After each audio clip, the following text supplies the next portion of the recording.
Welcome to the Closed-Minded Podcast, where we engage ideas with an open mind in order to close it again on something solid.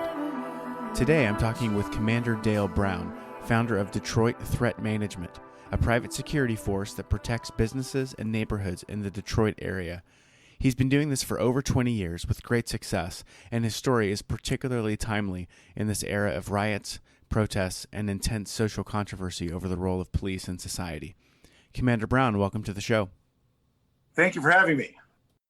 So I'm really interested to hear about Detroit Threat Management. Give me just a brief overview of what it is that you guys do.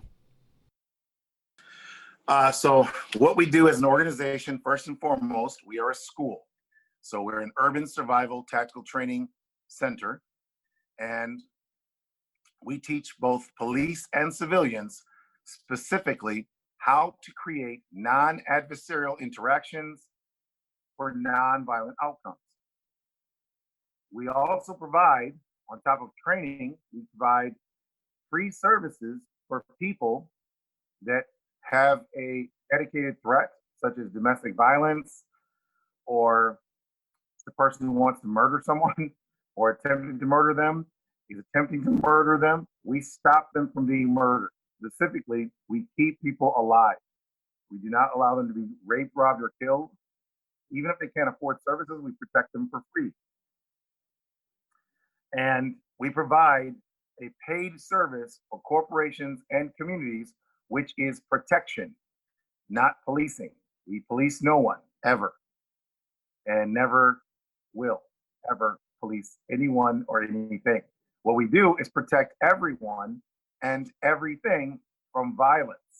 Our specific focus is on how to stop violence from occurring, how to stop violence from escalating, and how to de-escalate violence, and how to suppress and oppress violence while maintaining freedom and keeping people alive and safe, not feeling oppressed, not feeling that their rights have been violated, and making sure that we do not violate people's rights while making sure that they are safe. That's a great overview. Let me ask you this: Who are your customers? Do you service individuals, businesses, neighborhoods? Tell me who you primarily focus on.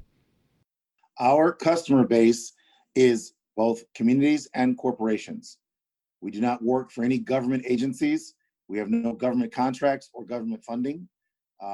We aren't against government, operations. We just don't. That's not our focal point. Our focal point is how to protect people, primarily, their property secondarily, and communities and corporations. They really like the fact that we focus on making sure that they are safe and their property and their families are not allowed to be injured or killed. So it's a very simple, practical, functional, which is based on performance and protection, not on prosecution. So what does a private security force, what are they allowed to do or not do compared to the police? Well, there's nothing that a private person can't do to protect people or property that a police can do, that a police officer or law enforcement officer can do, except misdemeanors and serious and things that are not very serious. So, for example, writing tickets, citizens can't really write tickets or fine people for problems with their grass unless they live in a homeowner association or something. Other than that, there's nothing that you can't do as a citizen to protect yourself, your family, your community, your corporation from a violent person, a violent gang, or a criminal that wants to steal from you. There's just nothing you can't do. So citizen's arrest is simply you taking someone into custody who has committed a crime, which anyone can do. Now, in order to not allow that crime to take place, that's where you need training and skills. And also to effect an arrest properly as a citizen, it's very simple. You just got to remember to tell them what you're detaining them for.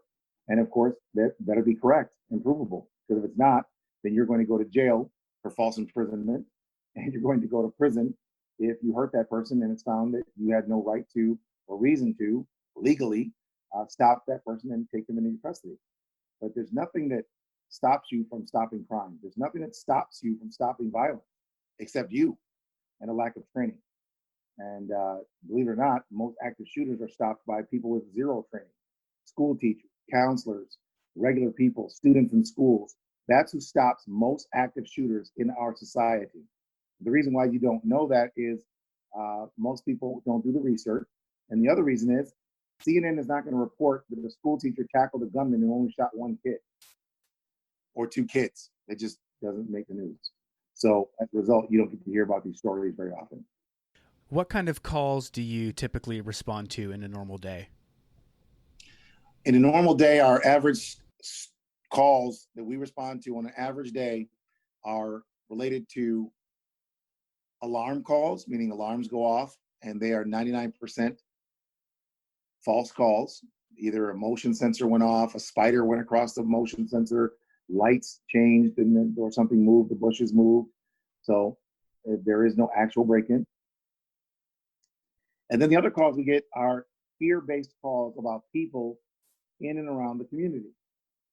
So that means someone walking down the street, someone walking on their own property, someone sitting in their car, someone, in there doing what they're supposed to and not doing anything illegal, but somebody thinks they are. So typically in our wealthy communities, we will get calls about random people doing nothing wrong. So very wealthy people are calling. An example of one of those calls would be a wealthy man who owns a car dealership said that he was worried that security is not doing their job, and he was going to complain because he says he looks outside his window every day of his large home and says he sees kids that don't live in his neighborhood. These are African-American kids with backpacks on. And he says they're walking on the street at 9 a.m. He sees them every day, and security never follows them. He says he sees the same kids walking at the end of the day, 3 o'clock in the afternoon, with the same backpack, walking through his neighborhood, these same African-American kids. And he wants to know why security isn't following them. I said, well, sir, the reason why we don't follow African-American kids through your neighborhood is because, remember when you were a small kid, you were African-American, and this is before you owned a dealership, before your kids went to a private school, you probably went to school, right? Well, African-American kids, they go to school at 9 o'clock in the morning, and they come home at 3 o'clock in the afternoon. In fact, those kids, they do live in this neighborhood, and their parents, one of them is a judge, and the other kid, his parent is a prosecutor.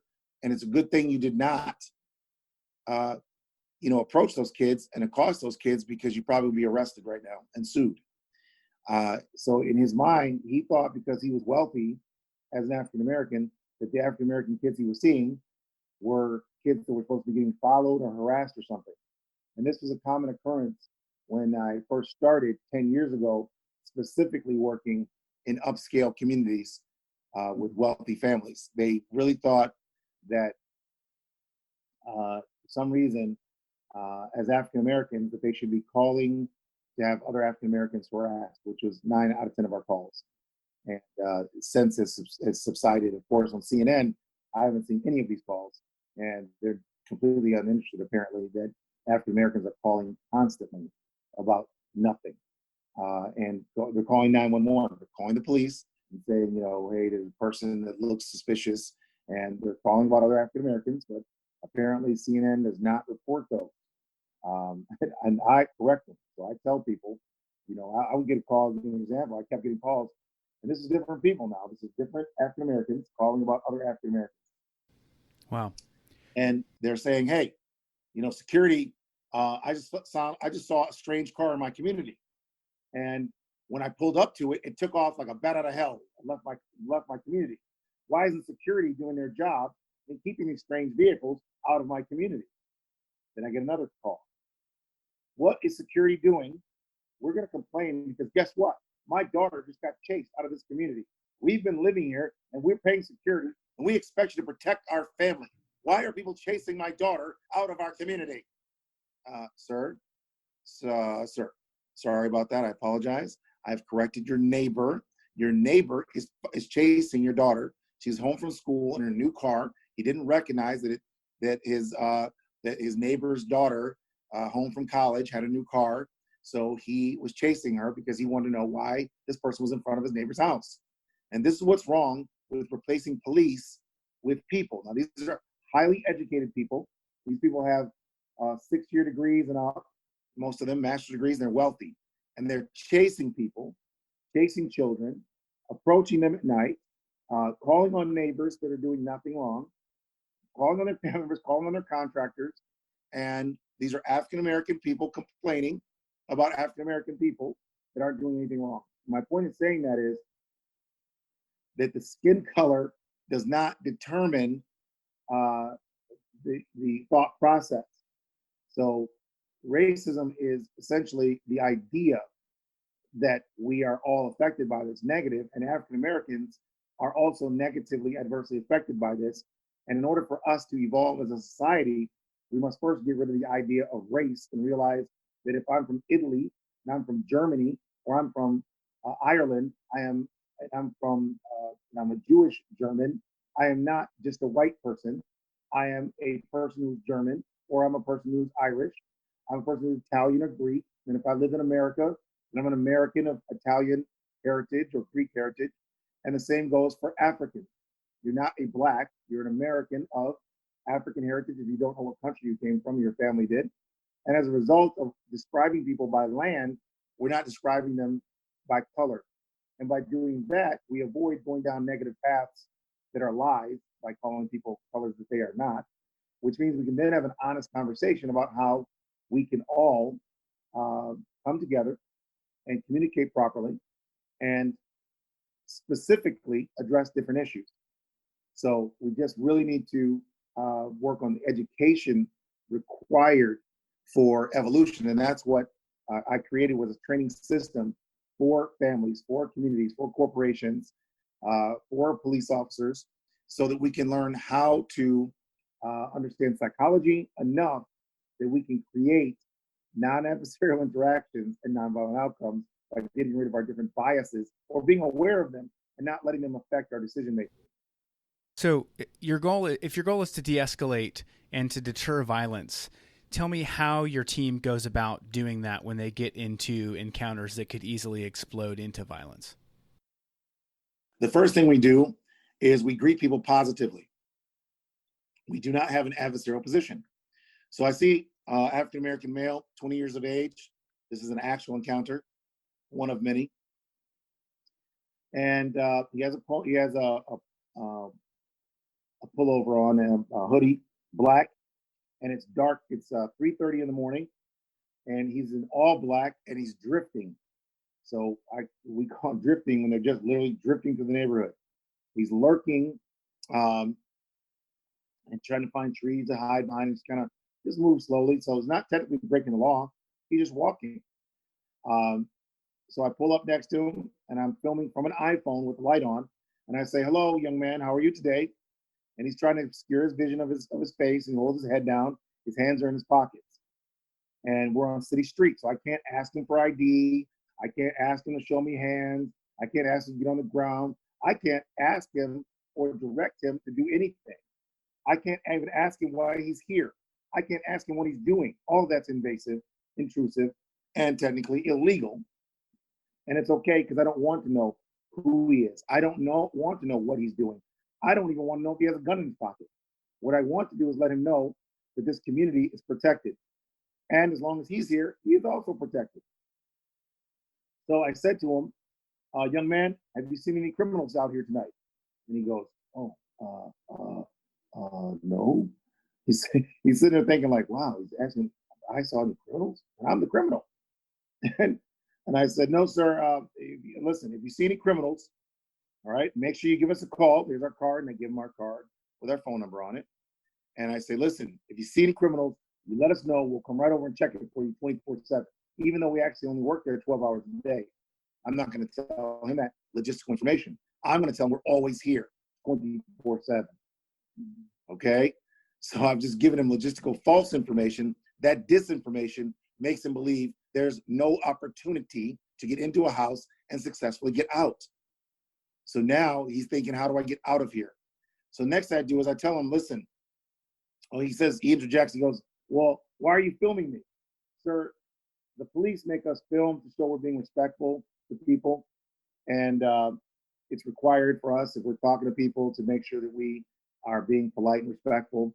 And this is, the police require us to do this. They're like, oh, they do? Like, yeah, they do, which is absolutely not true, buddy. Then we go, then he says, well, I'm not doing anything wrong. I'm just walking. I go to college. I'm at Wayne State University, and I'm just going jogging at 3:30 in the morning. Mind you, I work here every day. So I know he never runs here at 3:30 in the morning because I'm out here every night at that time. This is about 7 years ago. And at that time I was out seven days a week, and I knew I don't know him. Okay. So he does not jog here for sure. And he says, well, I'm just jogging. I'm on a track team or something. I said, okay, listen, that's great. Just know that whenever you jog here, you get free bodyguard services. In our community, when you jog at 3:30 in the morning, you will be safe. He's like, oh, for real? Yes, for real. You are totally safe.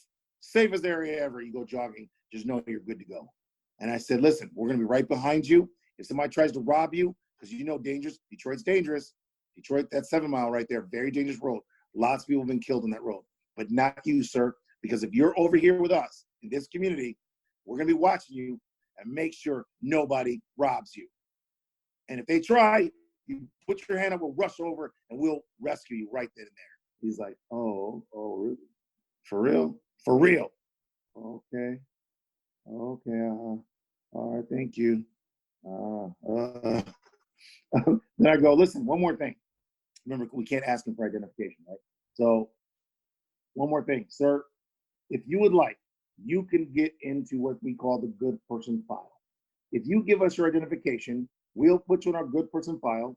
And therefore, if the police think you did something illegal, we can show them your identification and prove that you are a good person because you are in the good person file.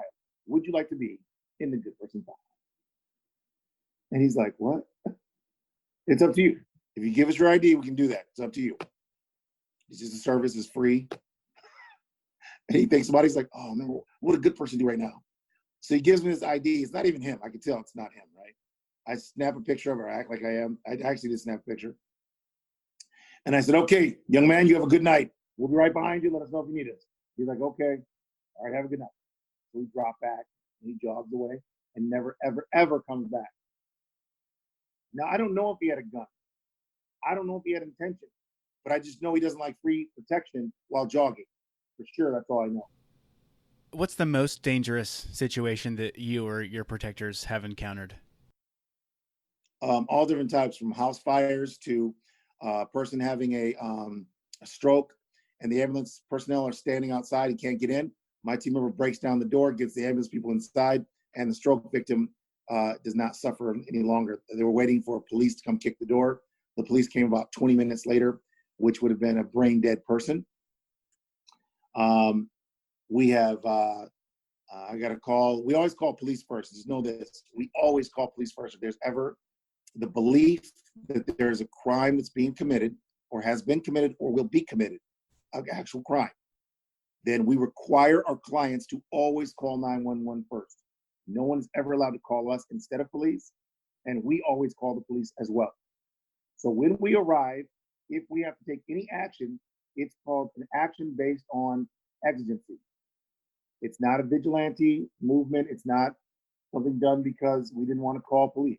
It is done only if the police happen to not be there. 9 times out of 10, we are there before police arrive. And by the time police arrive, everything's already done. And whatever that is. So we have people in custody, if we have to take them in custody, or the criminals left and ran away from us, whatever the situation was.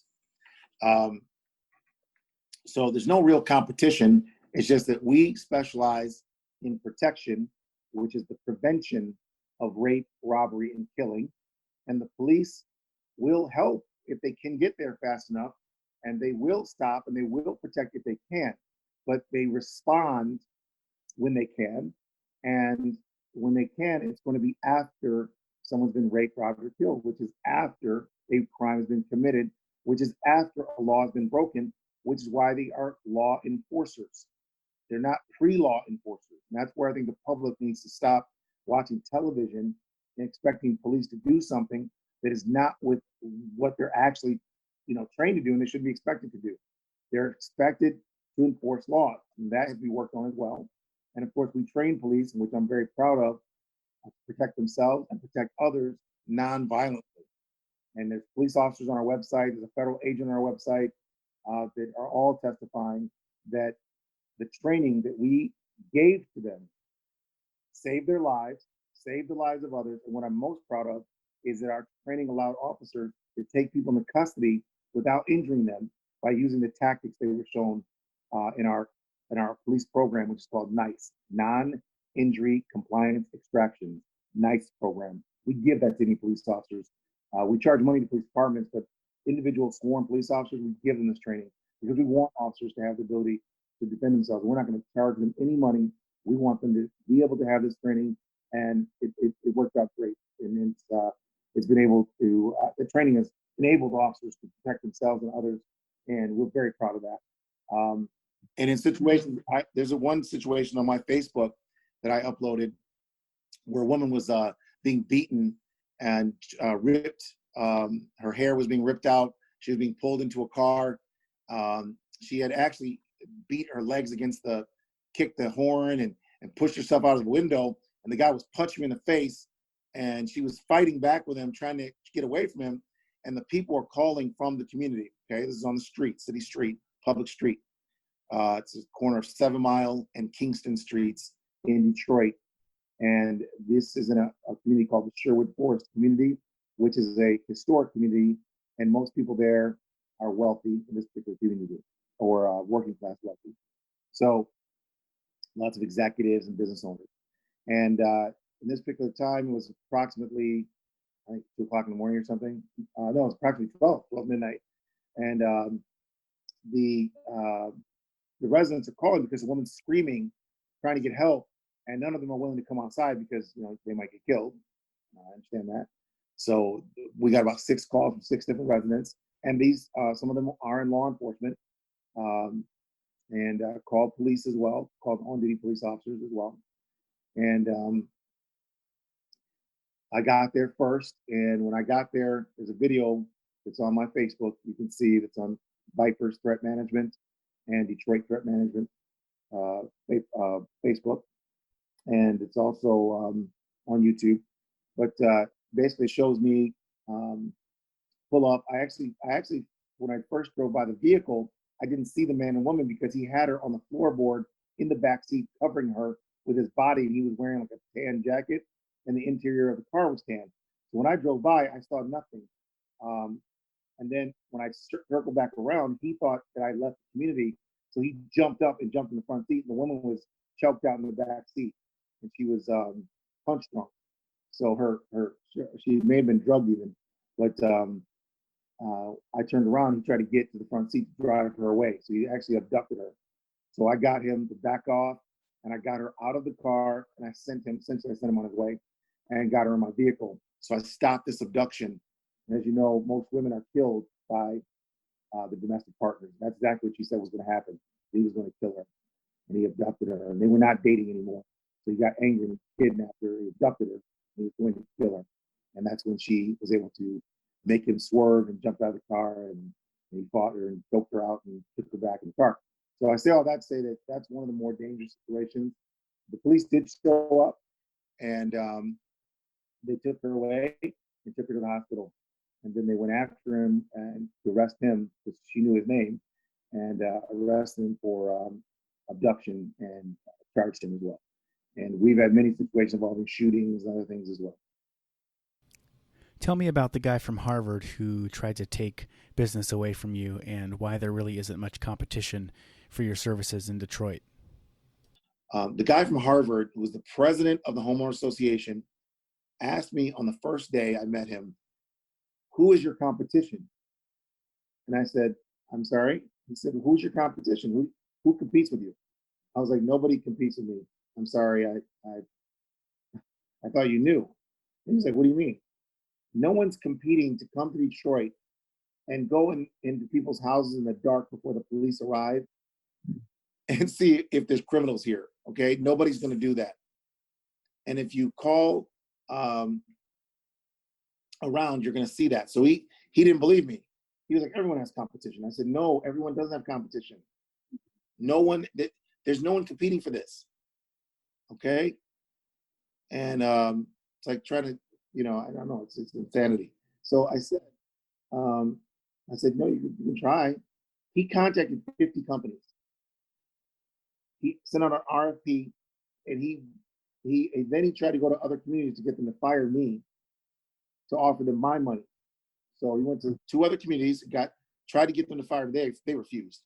They were like, shut up and leave us alone. We're extremely happy. I don't know what your problem is, but you better back off of us and don't ever talk to me again. So they literally got offended by him because they're very happy with their safety. They don't even know what his angle is, like why he was even trying to do this. And I just think it's jealousy. Someone thought it's just because my wife is prettier than his or something. Men are that trifling and stupid. So yeah, it doesn't have to be diabolical. So make a long story short, he goes to 50 companies, right? For an RFP. Do you know how many companies responded to the request for proposal to take my position at this 500 home community? None. That is correct. None. Ding, ding, ding. Not one.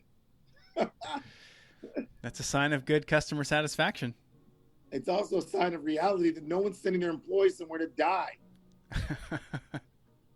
He went to him and said, we would like to be able to call you and to check our homes for criminals, check the backyards, if there's any criminals to, respond if need be, if we're being attacked. And they were like, what? No. If you're being attacked, our employees will back off, call the police, and hope for the best for you. Yeah. There's no going over there. What are you talking about?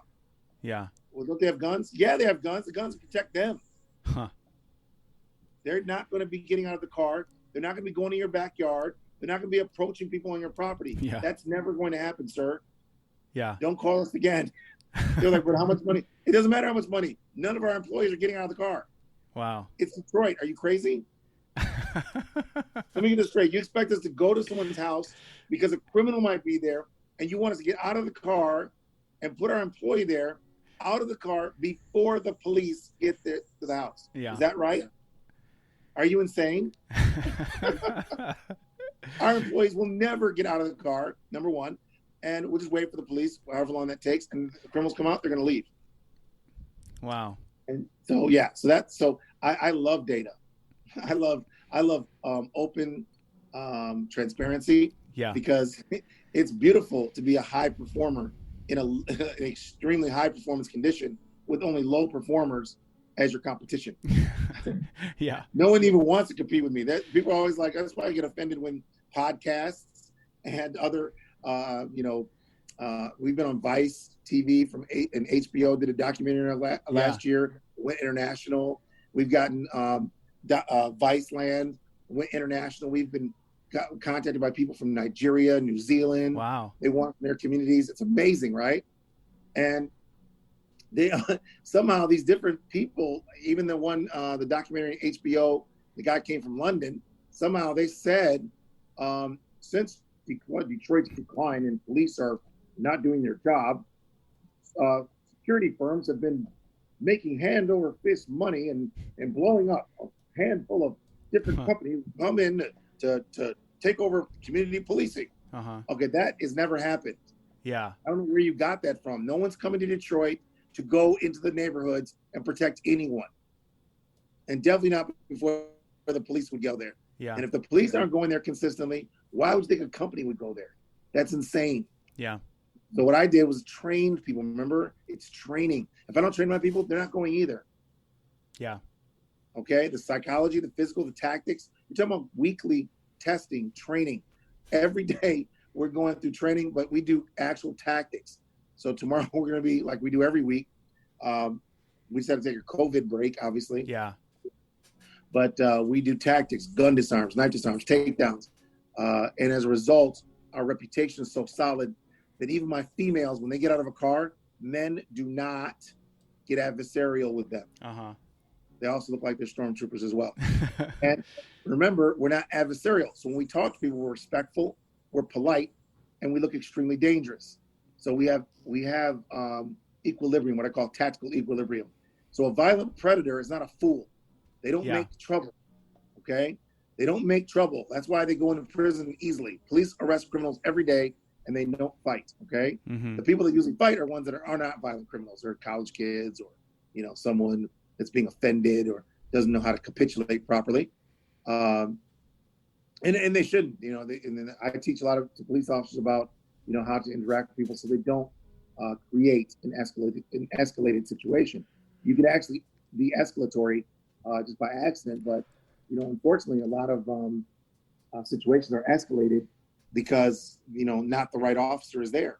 And you have some officers that have an entire career, they never ever been in a fist fight, never had a problem, never got written up, never got prosecuted for a crime, never got a charge with a crime.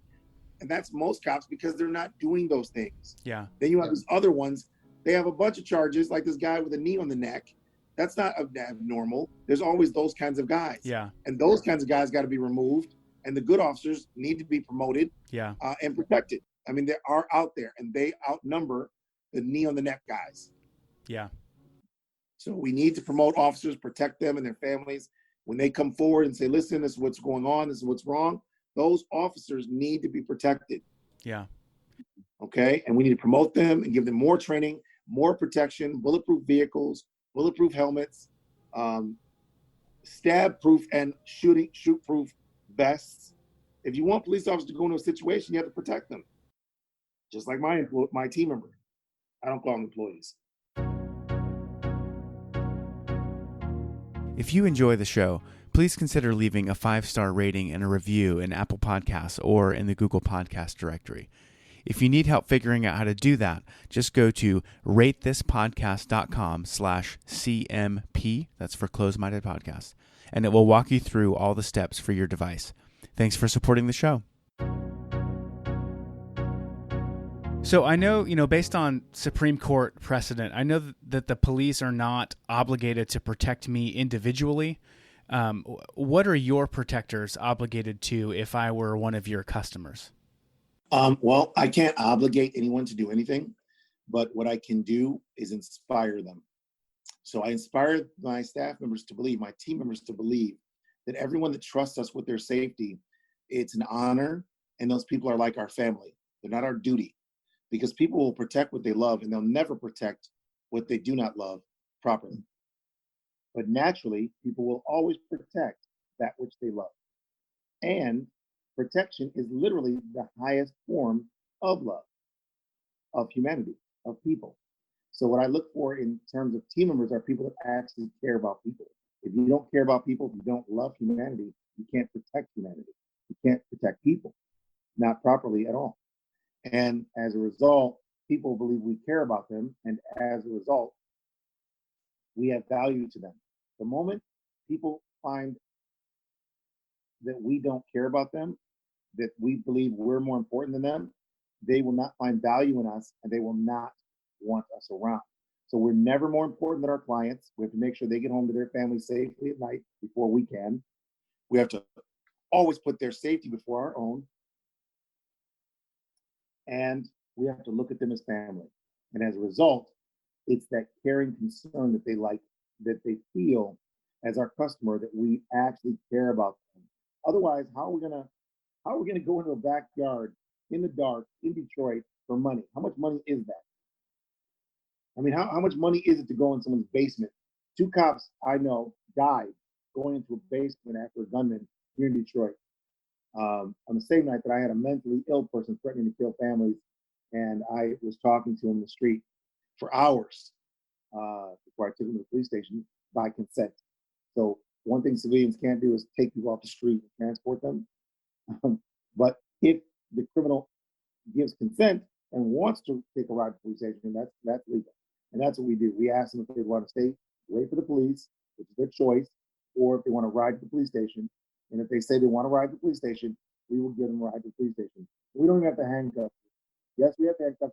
We could handcuff them. We don't want to. We don't need to. So once you build a trust bond, even with criminals, you don't have to use force and violence normally. It's just the way it is. So what sort of things do you look for in terms of qualities when you are looking to hire a protector?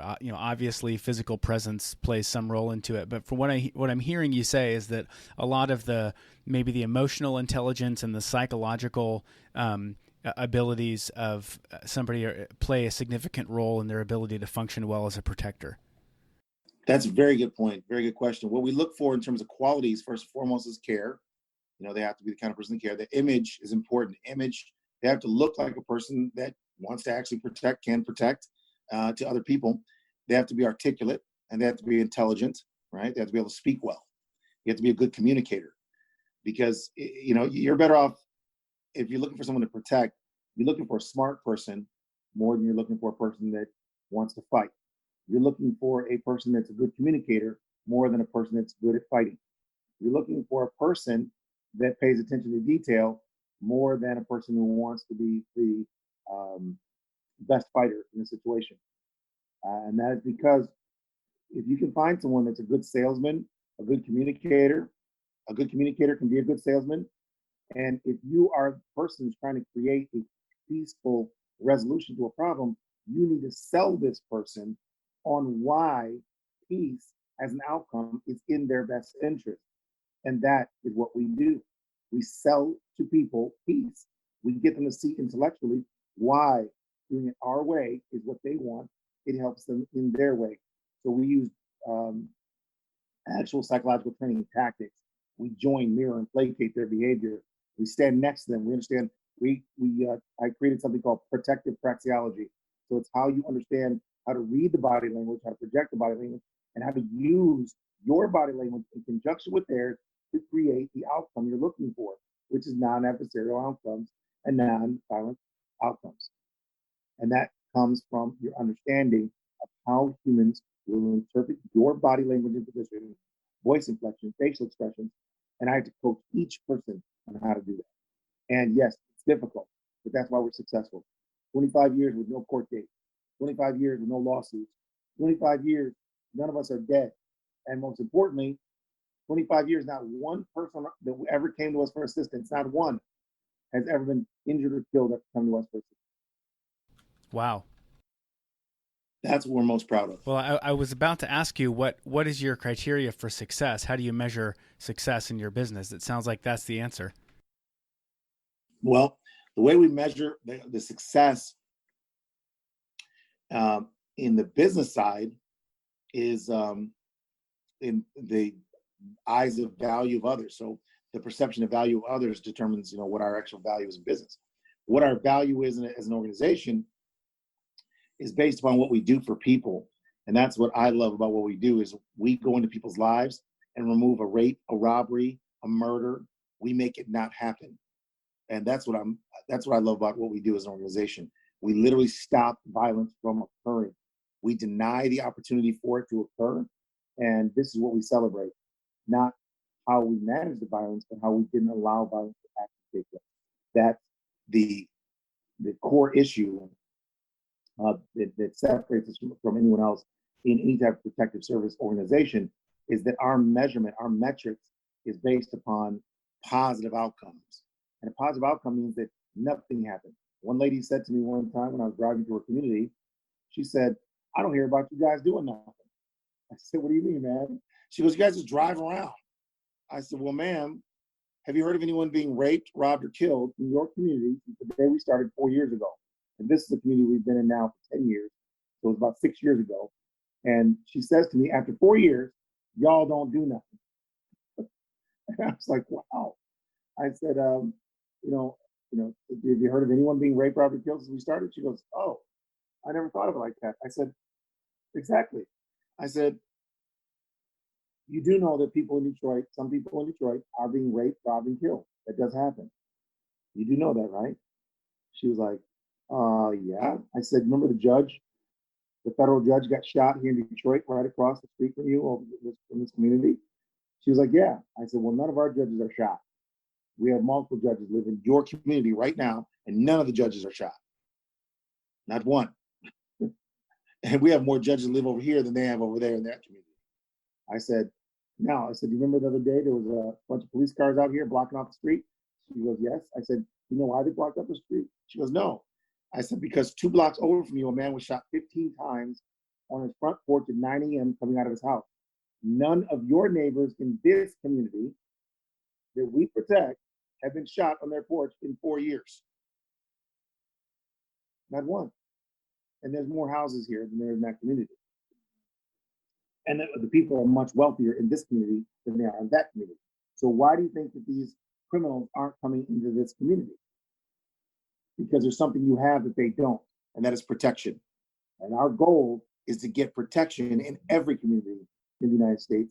Protection is not based on prosecution, it's based upon prevention.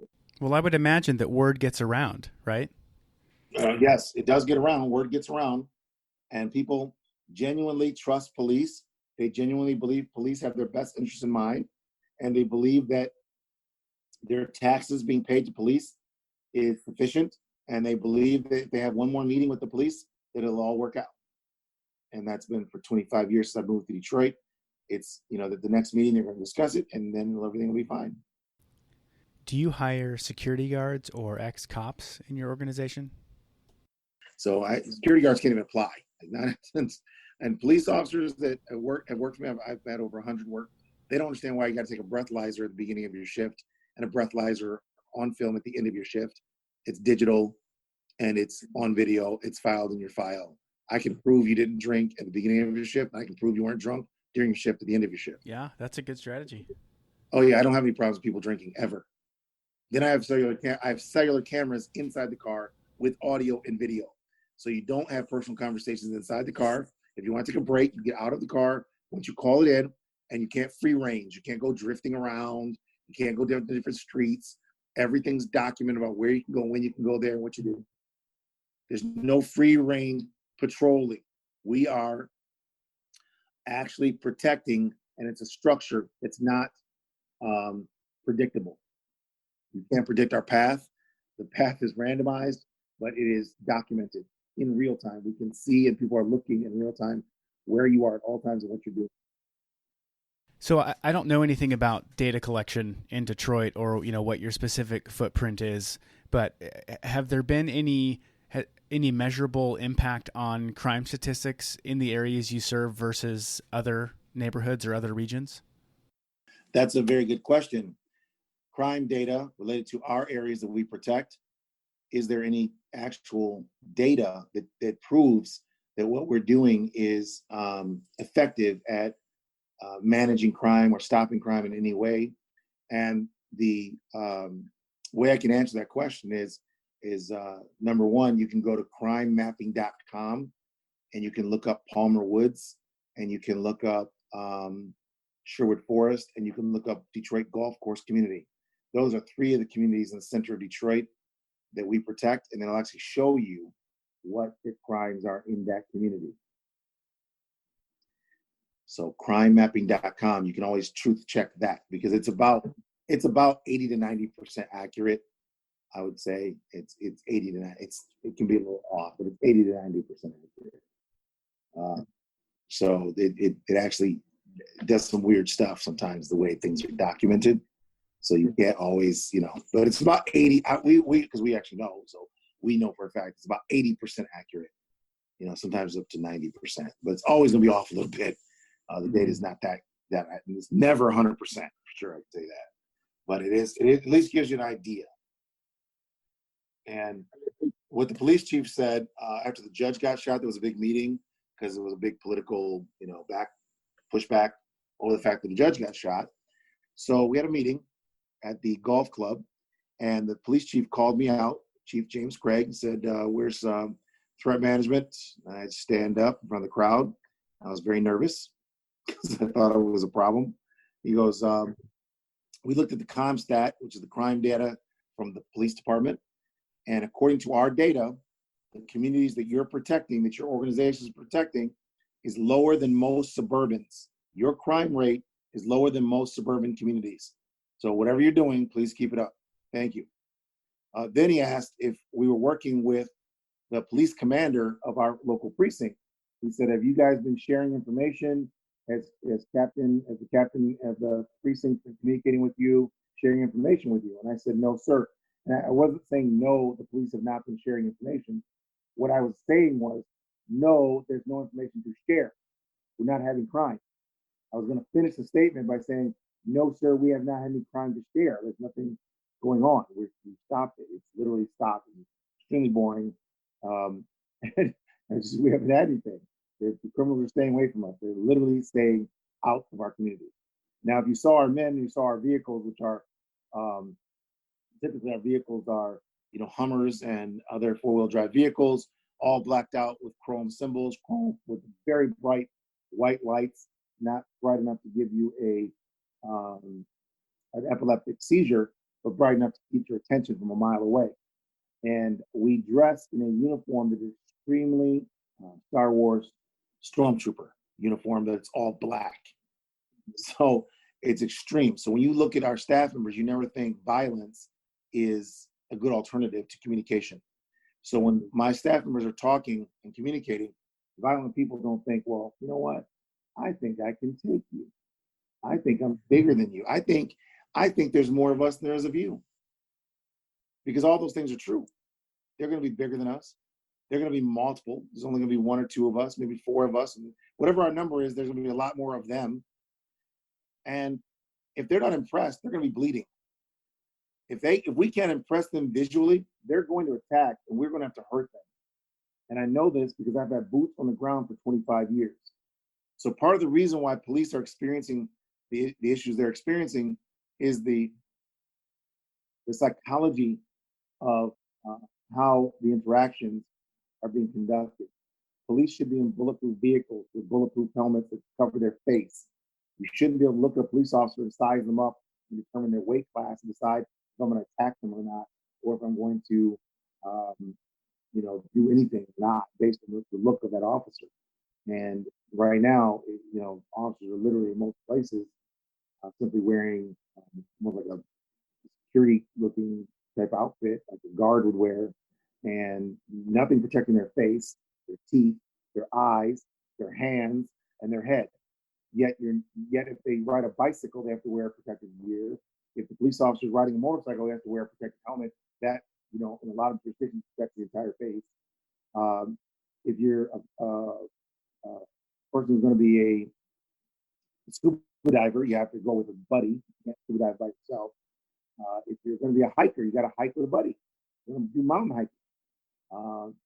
So why would any of those sports, including football, basketball, baseball, hockey, why would they have any more padding or protection than a person who's supposed to be going to a place where a violent person or group of people may be, and you have no protection, you have less protection than a sports person? That makes no sense.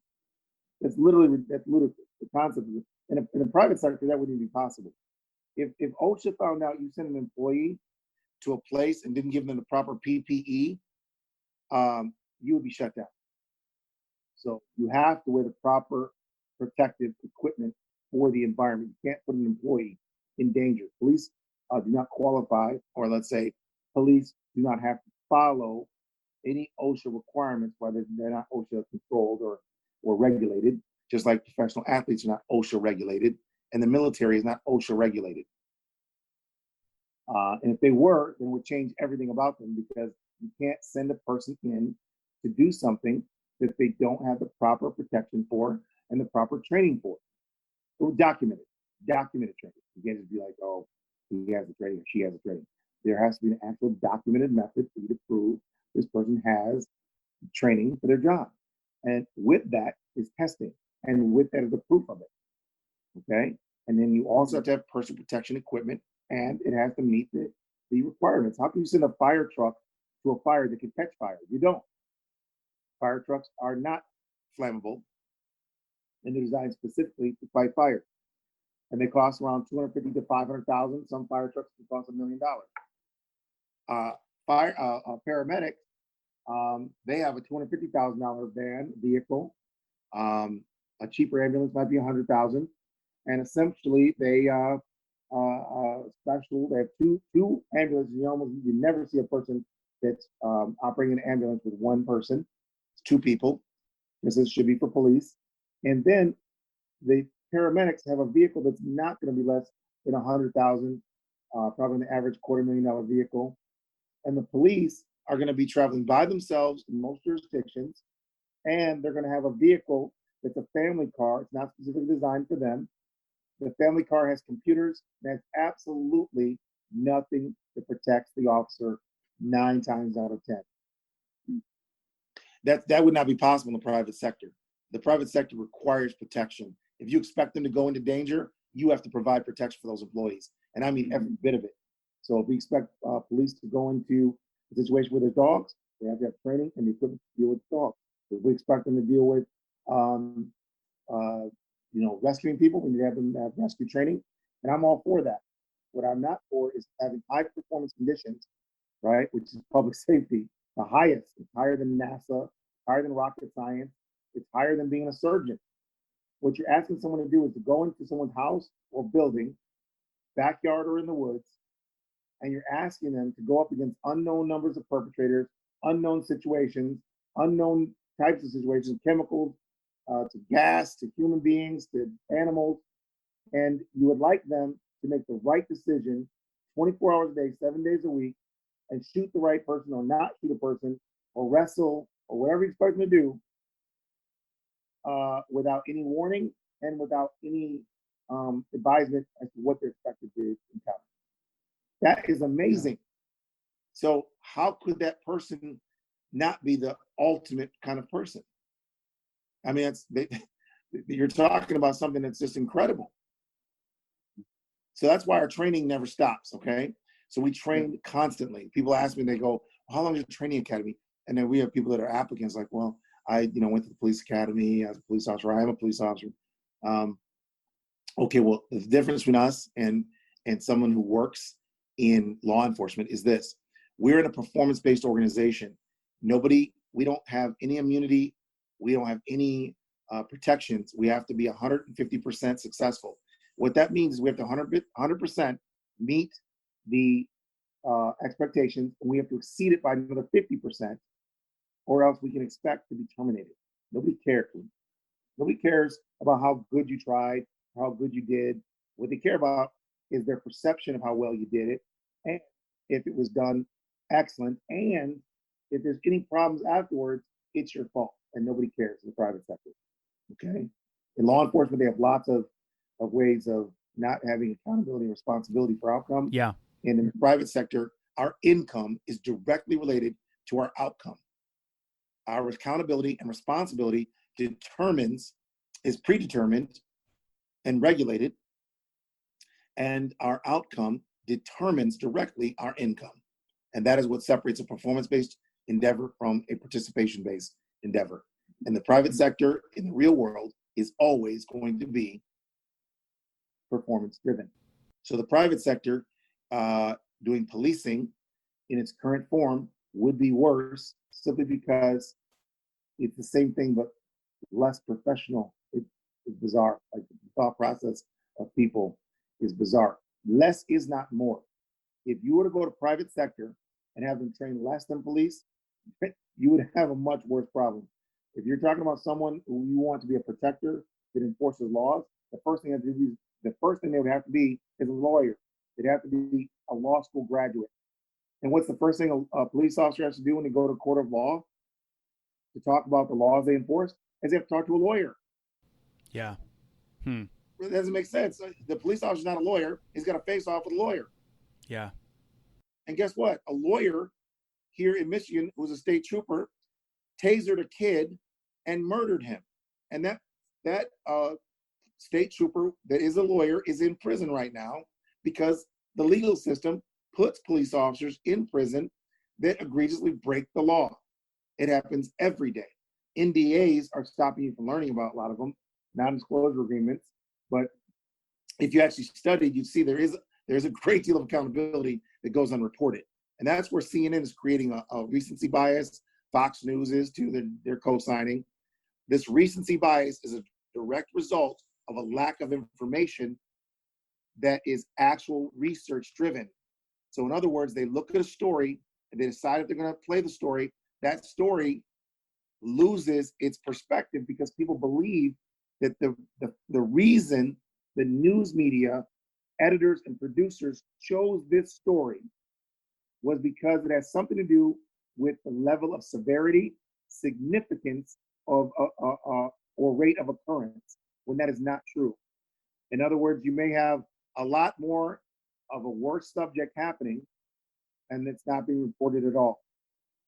Okay, and then they're also reporting things in very skewed fashion. So for example, they'll mention a Muslim, they won't mention Christian religion for crimes. They will mention a homeless person doing a crime, but they'll never say a homeless person did a crime. We need to be careful, be critical, and remember that news media stories are not an indicator of frequency of occurrence, rate of occurrence, severity, or significance of any information. What you're not seeing is the fact that there are Americans of European heritage that are being killed, that are being injured by police officers that are Americans of European heritage more than African Americans, and that is not being reported because I guess it's not real good information or doesn't fit a narrative. Yeah.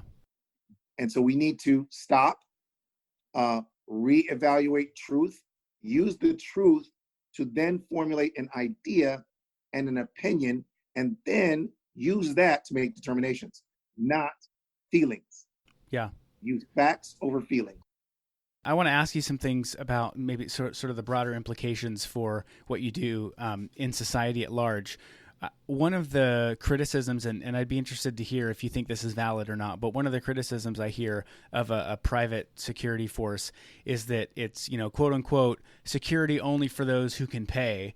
So I'm curious, is your model scalable and repeatable? Is it the sort of thing that a neighborhood that is, full of poverty would be able to afford to bring private security protectors in to decrease crime in their neighborhoods, or is that just out of reach? Okay, so we'll unpack this several ways. First of all, so our system is based on education. So we're opening training centers so that people in their communities can become their own protectors and protectors for themselves. And like Uber and like Lyft, you'll be able to look at an app and order your own protector based on your decision on who you're choosing to come protect you. And that person will have training that's documented. So when they get there, they know legally how to proceed. So they don't get you in trouble or them in trouble.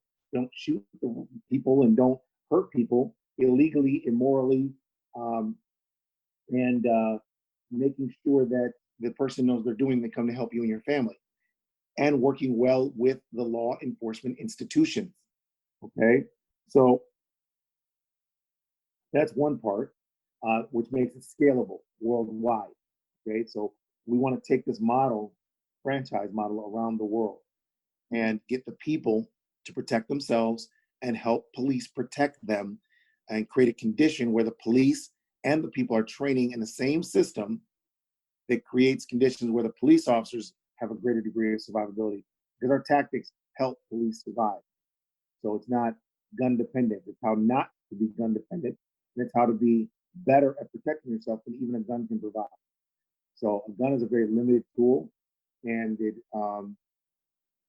the only way it really works is through some luck or loss of blood, both of which are not something you should be depending on. So we teach a lot about biomechanics, human reaction time, reading body language and interpreting it, and knowing how to be ahead of the decision making of a violent predatory person, while simultaneously knowing how to psychologically de-escalate them. And this is, again, what we teach police officers and civilians. 25 years, it's been developing, evolving, and now it's 25 years out of constant evolution. So when you think about something was whatever it was day one, if you evolve the next day, you're a little bit better now. Do that times 25 years.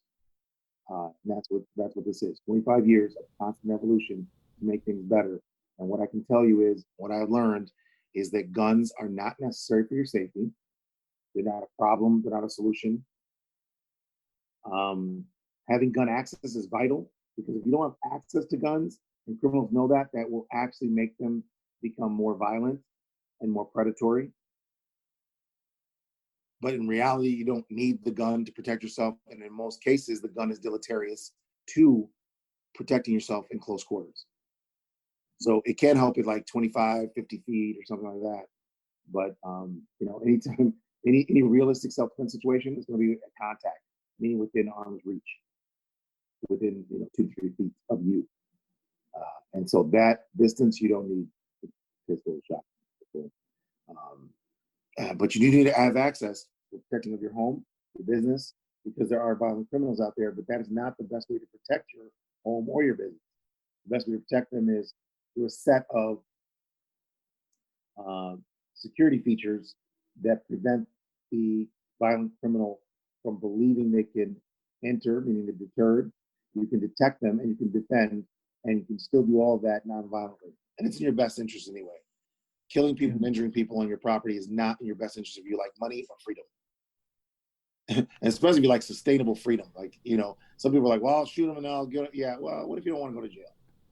Yes, okay, you're going to beat the case. That today you're not going to. You're going to go to jail today 9 times out of 10. And so while you're sitting there for 12 hours or 12 days or 12 years, you remember it was all avoidable had you not killed the person or wounded them. And so if there was an option, why not take that? What I can tell you is it's actually a better option overall. Remember that there was a guy who tried to shoot President Reagan. He did shoot him. And guess what happened? He was tackled. Secret Service has the best guns in the world. But if they would have shot people, their field of fire would not have been clear. They would have shot others. And this happens every day. A guy was telling me, a Marine told me the SEAL team flew in, shot into a building, and then one of the SEAL team guys came out. And when they went in to clear the building, they found that nobody was in there but SEAL team guys, and they all left. But a SEAL team guy gotten shot in the leg. So either he shot himself in the leg, which if it was dominant side, I would say it was him.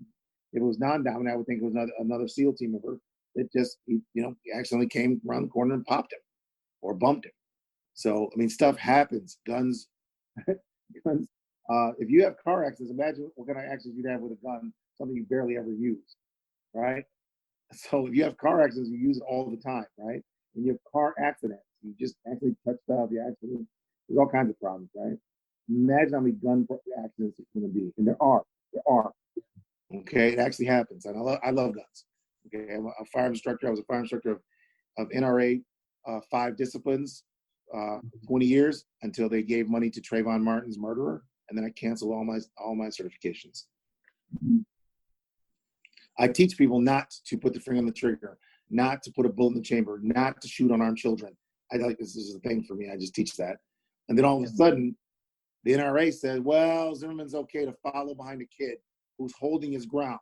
And Zimmerman says the kid punched him and beat him up. Yeah, that's what happens when we follow children with guns. They're supposed to defend themselves. Even if you thought he was a thug, at the moment you're following him, you're the thug. You can follow people's children with a gun and then shoot them when they defend themselves from you following them with a gun. It's just it's a thing. It's a thing in America. We don't allow that. Yeah. So if someone's following your kid with a gun, and your kid turns around and beats the shit out of that guy with a gun, you're very proud of your child. Okay? Especially if he survives. And if he doesn't survive, you're very angry. And I was like, there's no way you can make that make sense. Even if you thought he was going to do a crime, at what point do you think you can follow someone's kid with a gun? It doesn't make sense.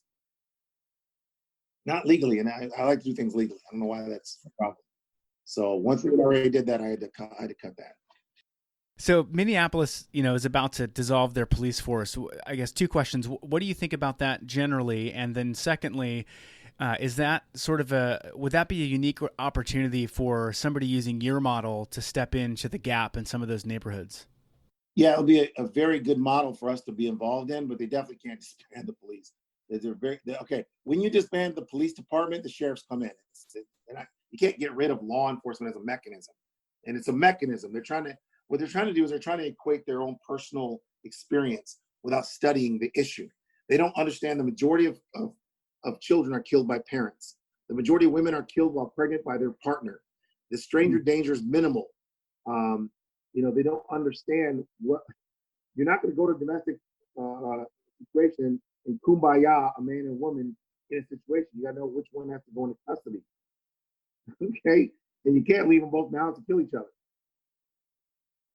So this happens every day, all day. So what are your civilians going to do? So you have to have a system. That system's in place, and it's evolving. We got to make it better.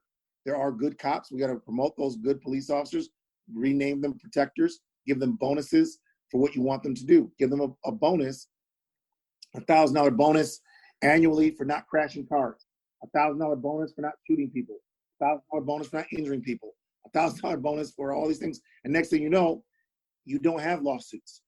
You have happy, healthy police officers. And when you have happy, healthy protectors protecting the public that are trained as paramedics, that is trained as protectors, that are trained lawyers, that's what you need. You really do need that. You can't go around telling people to go enforce laws. I'll be the master of the laws. And then you got these really smart people because they start their salary at $100,000. You don't need, literally, you can cut your police department down by, probably 25% right off the bat and save that money. That will also reduce your lawsuits on the back end of the deal by getting rid of the officers that had a problem with inappropriate behavior leading to lawsuits. In other words, if you have lawsuits, you got to go. Your liability. You should have been able to figure out how to do this without creating lawsuits, bottom line. So you have lawsuits, you got to go. Now, that automatically reduces an inculcated belief system that you're not a real police officer until you have a lawsuit, which is what is told to some officers. Yes, see. So imagine this. Thought processes people have are not real because they don't have the real information. So it is said that you're not even a real cop if you haven't had a real lawsuit until you have a real lawsuit. So let me ask you this. I didn't keep track of specifically what happened in Detroit with if there were riots or anything over the last week or so, but there was a little thing at first, but no. Yeah, so if there had been, and let's say it was getting close to breaking into Palmer Woods or Sherwood Forest where you're patrolling, riots are unpredictable. It's not, individuals creating crime. It's crowds that are often unruly. How would you respond and prepare for something like that? My communities decided that they didn't want to. Oh, what does that mean? One lady said, it'll be fine. And I said, okay, well, I'm telling you now, if I'm telling you that right now we need to prepare. We need to have an emergency budget. I need to get prepared and get people in order because I can't wait until I don't have like a government surplus of humans sitting around. Okay. So I have to ramp up right now just in case. And the very smart people in my community decided that they'll be all set. They don't need it and they'll be fine. I was like, okay, you can't come to me later though. You can't. I brought it up official. I documented it that we need to make plans right now. And that included things like barricades, some other stuff to barricade off the community with vehicles and some other stuff. And you don't want to do it, you don't want to do it. But you can't come to me later and say, look what happened to our homes and our businesses, our area. I tried, you know what I mean? Like, that's what I like about the private sector. It's different than the government sector. In the government sector, the police, and I've been at these meetings, they play along with the residents. They're like, well, we will do the best we can. They're like very professional about playing this game. I'm not like that. I'm very direct. I'm relieving myself of your problem, and I'm telling you to your face. And if, in fact, you are inappropriate towards us, we will cut off your services. We're not the government. You didn't pay it for us through your taxes in a way that you're paying for, like the municipality. Okay, so if you decide that you're going to, let's say you're going to, do some kind of attack on one of my team members, right, or make a lie about them. Someone said that one of my European American employees, disrespected him, and we have a video that proves they did not. So, but I told them, I said, that kind of thing happens, we'll cut off that person, and if the clients want to, have a problem with that, we'll cut off your community and canceling the contract. Okay, we're not, so, because liability, man, is a two-way street. I can't go into a situation and allow things to be inappropriate. For example, I can't say to my employees, people are going to disrespect you and you just have to take it from the client. Now we have to be resilient from non-clients, like, criminals and crazy people, but not the people paying us. The people paying us will get fined, they will get canceled services, or will cancel the entire community. So, and I've actually had to cancel community before, and then they begged me to come back, so we did. Yeah. Well, I want to respect your time. I think we can wrap it up here. Last question: what do you want your legacy to be? I want my legacy to be that it is through my organization and my sacrifice for this past 25 years that the world sees that violence is not the path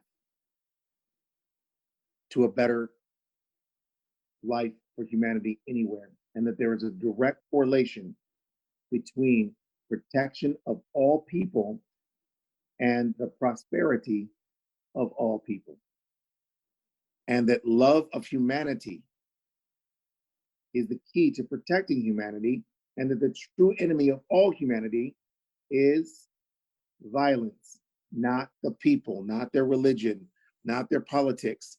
It's just the violence that's the enemy. And what's most important, or just as important, is that people realize that love of humanity is really the key to everything. You must look at all people, as your family, and you must love humanity to protect them. All right. Well, if anybody wants to find out more about you and what you do, where would you direct them? Detroit Threat Management Center. If you Google us, you'll see lots of information, lots of videos. If you go to our website, threatmanagementcenter.com. And if you go to our website, you can look up police testimonials, and then I'll show you a lot of police officers testifying on video about how our training saved their lives and how it helped them protect people, and how it helped them disarm people without injuring them and subjugate them, which I'm very proud of. And then you'll see lots of victims we help for free, the Victory Program. The Victory Program trains women and children specifically, but also we train men that were abused as well. It's just 99% of the people being abused are women and children. We protect them for free. So Victory Program, please look that up. You'll see testimonials from senior citizens that are being terrorized, to single moms, murder witnesses. We protect them all for free. The prosecutor's office sends them to us so they don't get killed. We have police officers that refer people to us for protection. We have most of our referrals are from shelters, domestic violence shelters. When they believe the man's going to go to the shelter and kill the woman anyway, we transfer the woman to another hidden shelter, or we go hide them ourselves at hotels that we pay for, protect their families. So my point in all that is that we all have to protect. We all have to do our part to make it a safer place. It's not, I don't do things because of government funding, opportunity existed. Do it, and then, I've never gotten any government funding, but, if there was government funding that wanted to help, domestic violence victims, great, okay? And we would, welcome the opportunity to take some tax money and give it to them and help them have a better life. However, in the event that there's no support, we are still going to protect people and keep them alive. We don't need support to do the right thing. If it was your sister, if this was your mother, if this was your daughter, what would you want someone to do? That's exactly what we do. The same thing we want someone to do for our own family in our absence. Yeah. Well, Commander Brown, thank you for your time, and I wish you continued safety and success with your organization, and I really appreciate it. Thank you, sir. Well, that was a bit longer than usual, but I think it was really valuable content. Commander Brown appears to have struck on something unusual and effective with Detroit Threat Management. In these days of violence and cultural tension, the ability to de-escalate volatile situations and to prevent harm rather than responding to it after the fact is a really valuable skill to bring to the market, and I really hope his model grows in other cities and neighborhoods across the country.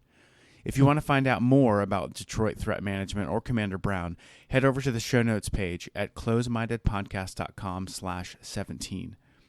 I'll leave you with one thing that Commander Brown said that struck me.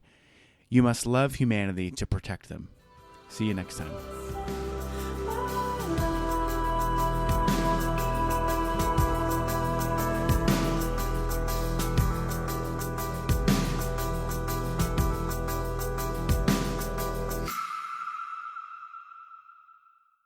Watch this one. You're not a real biker unless you lay it down once. Okay? And I wanted to be a fake motorcycle guy, but I fell down. Right after a motorcycle, the day after a motorcycle cop told me that. I hit a dog. I hit a dog and crashed my bike. And I was like, that. And I thought I was being smart by getting off the highway and riding on the side road. I was like, this cop told me this story yesterday. Watch me defeat the law of averages. I will win. I will get off the highway and ride side roads. Right? I will defeat this, man. This cop is not gonna warn me into a thing. Okay? It's not gonna work. Okay, I'm gonna be and I told the cop, I go, well, my plan is to be a fake writer then. He said, how many times you laid it down? I was like, never. He goes, you're not a real writer then. I said, well, my plan is to stay fake as possible. And the very next day I hit a damn dog. Oh man. This guy, the cop was real positive. He was joking, he was a real positive guy. He was just being facetious. But it turned out I got a biking accident the very next day, and he's right. I'm not a real biker. I'm not gonna, and immediately my bike has dust on it now.